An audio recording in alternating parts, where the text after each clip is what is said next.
If and buts join చేసి ఒక 2 కేసులు నేను మాట్లాడతాను. మొదటిది ఉన్నది ఉన్నట్లు మనందరికీ తెలిసినట్లు మాట్లాడుకుంటే, రియాజ్ అనే వ్యక్తి ఒక దొంగ, అతను పట్టుకోవడానికి ప్రమోద్ వెళ్ళడం, అతని మీద రియాజ్ దాడి చేయడం, అతని ప్రాణాలు తీయడం, అక్కడి నుంచి పారిపోవడం, అతన్ని పట్టుకునే క్రమంలో అక్కడెక్కడో వెళ్ళి ఒక పాడుబడిన ఒక పాత లారీలో అతను దాక్కోవడం, అతన్ని పట్టుకోవడం, ఆ సమయంలో కూడా మళ్ళీ స్ట్రగుల్ అవ్వడం, అక్కడ మరికొంతమంది గాయాలు అవ్వడం, అక్కడి నుంచి అతన్ని హాస్పిటల్కి తీసుకువెళ్ళడం, అక్కడ పారిపోయే ప్రయత్నంలో అతని మీద ఎన్కౌంటర్ చేయడం, అతను గన్ లాక్కొని వారిని బెదిరించే ప్రయత్నం చేశాడని ఈ నేపథ్యంలో అతన్ని ఎన్కౌంటర్ చేశారని. This is the basic story, మన అందరికీ తెలిసింది. కానీ రియాజ్ తల్లి చెప్తున్న మాట ఏంటంటే, అసలు ప్రమోద్ అనే వ్యక్తి కానిస్టేబుల్ మరణానికి రియాజ్కి సంబంధం లేదు, ఇంకేదో జరిగింది. ఆసిఫ్ అనే వ్యక్తి అడగాలి, ఈ విషయం అంతా కూడా అతని ఇన్వాల్వ్మెంట్ ఉంది, మిగతా పోలీసులు ఇంకేదో కుట్ర చేస్తున్నారు, అతని ప్రాణాలు పోవడానికి రియాజ్కి సంబంధం లేదంటున్నారు. అట్ ది సేమ్ టైం రియాజ్ని ముందే చిత్రహింసలు పెట్టి అతని మీద 3rd డిగ్రీ ప్రయోగించి అతన్ని నానా రకాల చిత్రవద చేశారు, అతని మెడ విరిచేశారు, పేగులు బయటకు వచ్చాయి. కాబట్టి ఆ తర్వాత అతని ప్రాణాలు పోయిన తర్వాత హాస్పిటల్ దగ్గరికి తీసుకెళ్ళి డ్రామా చేశారని చెప్పేసి మాట్లాడుతుంది రియాజ్ తల్లి.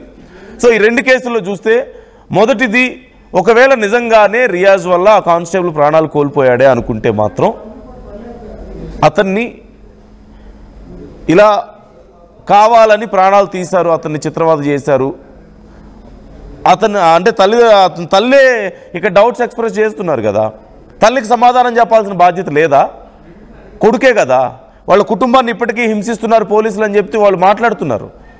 సో వాళ్ళకి ఆ డౌట్స్ క్లియర్ అవ్వాలి, వాళ్ళకి ఆ ప్రెషర్ తగ్గాలి. అట్ ది సేమ్ టైం ఒకవేళ రియాజ్ వల్ల ఆ కానిస్టేబుల్ ప్రాణాలు కోల్పోయినప్పటికీ కూడా దానికి ప్రతీకారంగా చాలామంది ఇలా చేయాలి, అతని ప్రాణాలు తీసేయాలి, అతను ఎన్కౌంటర్ చేయాలని చెప్పి చాలామంది కోరినప్పటికీ కూడా పోలీసులు చేయాల్సిన పని ఇది కాదు కదా. ఇంకా చట్టాలు ఉంది ఎందుకు? ఒక కానిస్టేబుల్ ప్రాణాలు పోయాయి కాబట్టి పోలీసులు పగ తీర్చుకున్నట్లు అవుతుంది. ఒకవేళ రియాజ్ తల్లి చెప్పినట్లుగా కనుక జరిగి ఉంటే, రేపు ఇంకెవరైనా బయట వాళ్ళకి ఏదైనా నష్టం జరిగితే వాళ్ళు కూడా అలా చేయవచ్చా? చట్టాలతో సంబంధం లేదా? ఇంకెందుకు చట్టాలు? మరి చట్టాలకు మీనింగ్ ఏముంది? పోలీసులే ఆ చట్టాలను అతిక్రమిస్తే జనం కోరుకుంటున్నారనో, పబ్లిసిటీ పెరిగిందనో, మీడియాలో బాగా వార్తలు వస్తున్నాయని చెప్పేసి పోలీసులు కూడా ఎమోషనల్ అయిపోయి ఇలా చేస్తే, ఒకవేళ రియాజ్ తల్లి చెప్తుంది నిజం అనుకుంటే, ఒకవేళ ఆ కేసులో అది తప్పు ఖచ్చితంగా, దానికి సంబంధించి విచారణ జరగాలి. అలా జరగలేదని చెప్పి ప్రూవ్ చేయాల్సిన బాధ్యత ఉంది పోలీసులకి. ఇక్కడ పోలీసులు ప్రూవ్ చేసుకోవాలి వాళ్ళ చిత్తశుద్ధిని, వాళ్ళ నిజాయితీని ప్రూవ్ చేసుకోవాలి ఈ విషయంలో ఖచ్చితంగా. రెండోది, ఆవిడ అడుగుతుంది రియాజ్ ఒంటి మీద అన్ని దెబ్బలు ఎందుకున్నాయి? రియాజ్ హాస్పిటల్కి వచ్చేటప్పుడు అతను నార్మల్గా వచ్చాడు అనడానికి ప్రూఫ్ ఏంటి? అక్కడ సీసీ కెమెరా విజువల్స్ ఏమయ్యాయి? ఇది అడుగుతున్నారు. అట్ ది సేమ్ టైం అసలు ఆ కానిస్టేబుల్ మృతికి రియాజ్కి సంబంధం లేదంటున్నారు. ఇన్ని డౌట్స్ ఉన్నప్పుడు మళ్ళీ స్థానికంగా ఉన్న పోలీసులతో విచారణ చేపిస్తే దీంట్లో న్యాయం జరుగుతుందని గ్యారంటీ ఏముంది? కాబట్టి సిబిఐ విచారణ అడుగుతున్నారు. తప్పే ఉంది అందులో?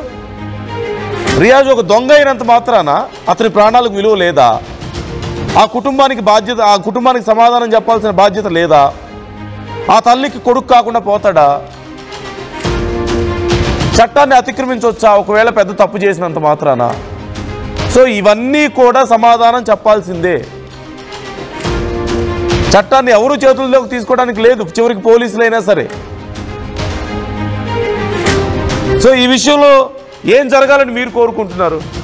చాలామంది కామెంట్ ఇక్కడ అభిప్రాయాలు వ్యక్తం చేస్తున్నారు. ఆర్టీవీ అడిగినటువంటి ప్రశ్నకు చాలామంది రియాక్ట్ అయ్యారు.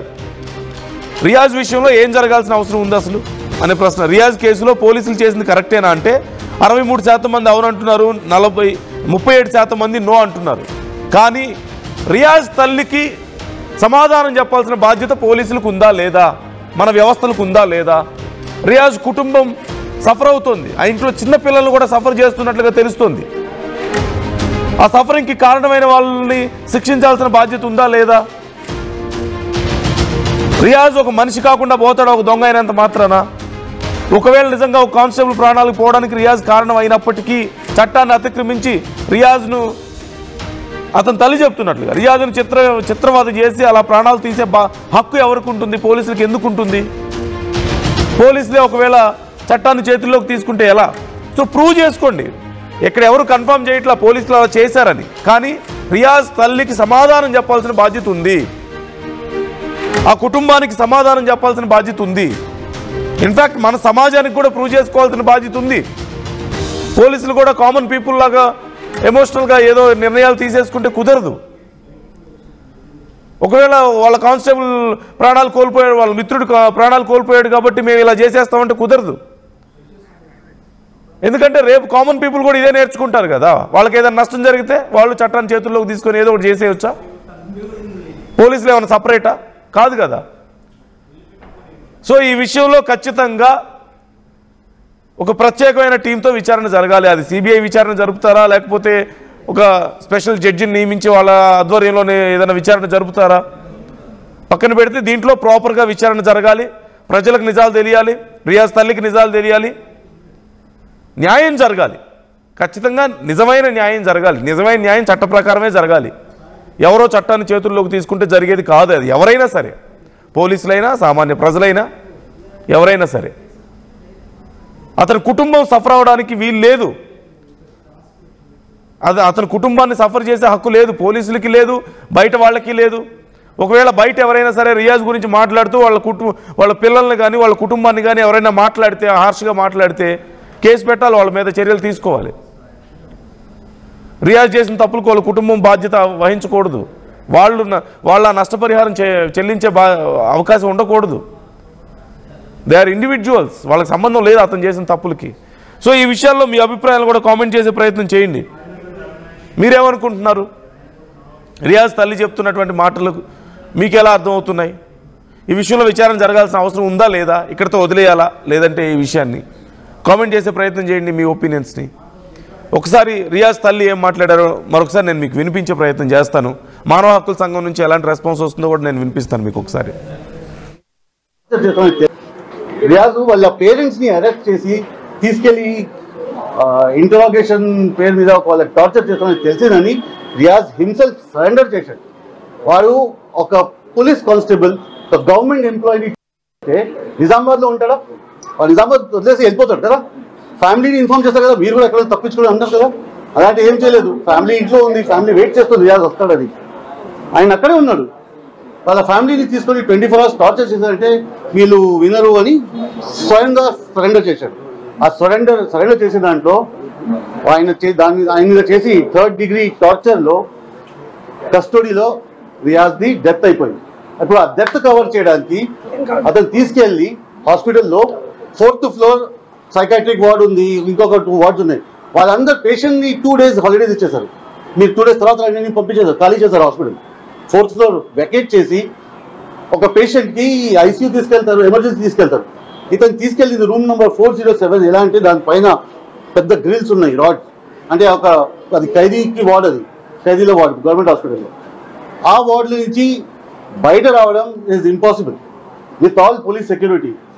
చేయిలు కట్టేసి ఉంది, ఇవన్నీ బోన్స్ బ్రోకన్, నోస్ బ్రోకన్. అలాంటి మనిషి గన్ లాక్కొని అటాక్ చేయడానికి వెళ్ళారు అని ఒక స్టోరీ క్రియేట్ చేసి ఒక బుల్లెట్స్ కొట్టారు. ఈ ఇన్వెస్టిగేషన్ ఇవన్నీ మేము అక్కడ వెళ్ళి పర్సనలీ చాలా కలిసి జనాలతో, ఎంప్లాయీస్తో, హాస్పిటల్ స్టాఫ్తో, పేరు ఎవరిది నేను చెప్పలేదు కానీ వాళ్ళతో కలిసి ఇన్ఫర్మేషన్ గ్యాదర్ చేసాం. సిబిఐ మాకన్నా చాలా మంచి ఇన్వెస్టిగేట్ చేయగలుగుతారు. సో అందుకే మేము డిమాండ్ అక్కడ ప్రెస్ కాన్ఫరెన్స్ హైదరాబాద్లో చెప్పినాము, వీ వాంట్ సిబిఐ ఎంక్వైరీ. ఇప్పటి వరకు 1% కూడా దాని మీద ఏం చేయలేదు. ఎవరు ప్రెషర్ ఉంది, పోస్ట్ మార్టం కూడా వాళ్ళు ఇవ్వరు. అదే బాడీ ఇచ్చారు కదా, బాడీ స్నానం చేస్తాం కదా, దాంట్లో మెడ ఇట్లా పడిపోతుంది, అసలు స్టేట్ లేదు. ఇది పెట్టేశారు. ఈ బోన్స్ मुर्गा के बच्चे जानवर के बच्चे बदतर करे बेटा, तुम्हारे लोग करे तो नहीं करते थे। ये मुसलमान का एक बच्चा है बोल कैसा करे? आज मेरा बेटा नहीं, सबके बेटा से होता, सबके बच्चे लावर्सी होती, बीवी बेवा होती। आज किसका भी बेटा मेरे बेटे से, अल्लाह किसका बेटे से नहीं होना। पूरा गर्दन तोड़ के ये फोड़ के ये फोटा पिटाए चुपते भी लाके उन्हें कहाँ से उठा सकता? बताओ ना, फिर कैमरे रखते ना पड़े दस में, क्यों नहीं बता रहे? मेरे बच्चे सब मारा तो हम मारे बोलते, मेरे को जरा दिल सुकून तो मिलता ना, सुकून तो मिलता। सही मेरा बेटा मारा, ऐसा तो करना था नहीं मार सकता। హాస్పిటల్లో నడుచుకుంటూ వచ్చాడా?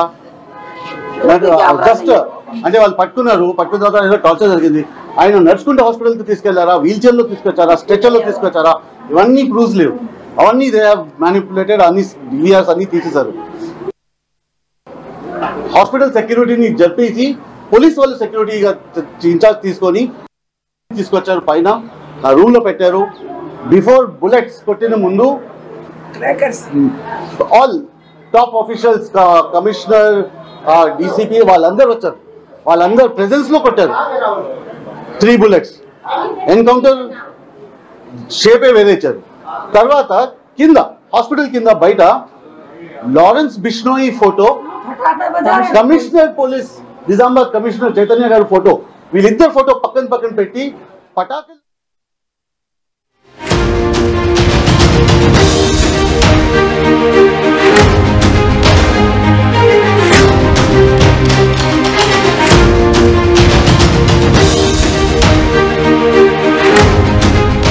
ఐటీ కెరియర్ కోసం చూస్తున్నారా? నాన్ ఐటీ నుంచి ఐటీకి మూవ్ అవ్వాలనుకుంటున్నారా? అయితే సమాధానం కోడింగ్ ట్యూటర్. చరిత్ర సృష్టించినోడు ఇప్పుడు ఆ చరిత్రని తిరగరాయబోతున్నాడు. అబద్ధాల గోడల్ని బద్దలు కొట్టి నిజాలను రాగా మీ ముందుంచబోతున్నాడు. నిజమైన వార్తల కోసం వెంటనే డౌన్లోడ్ చేసుకోండి రా యాప్ని.